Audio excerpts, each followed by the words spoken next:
Happy Sunday sa tanan. Maigsuon ang atong ebanghelyo karong Domingo ha. Ikaupat nga Domingo sa atong kalendaryo sa tuig.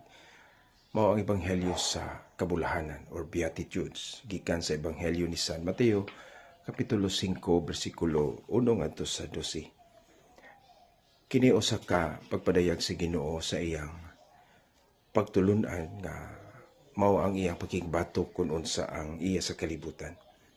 Bulahan ang kabus sa mga butang espirituhanon kay ila ang gingharian sa langit.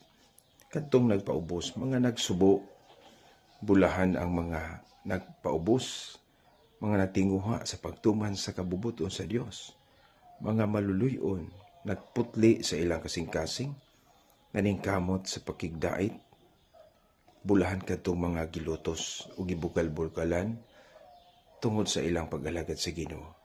Maigsoon kung ato pamalandungan kini. Mao kini ang pagkinabuhi, imbitasyon sa Ginoo nga magkinabuhi kita sukwahi kung unsa ang iya sa kalibutan. Dili kini sayon tungod kay ang kalibutan karon nagtintal gyud kanato sa ubang sa daghang mga butang. Apan ato timan-an nga ang gilantaw sa Ginoo dinhi nga makabot nato ang tinuod ug hingpit nga kalipay. Ang hingpit nga kalipay dili ang kabulahanan nga kalibutanon, kundi kining iyang pagtulunan. Hinaut-on ta mga igsuon nga uban sa pagpaubos, pagampo, dawaton nato nga sa makadaghan napahari nato ang kalibutanong mga kabulahanan. Apan ang Ginoo nagtudlo sukwahi niini.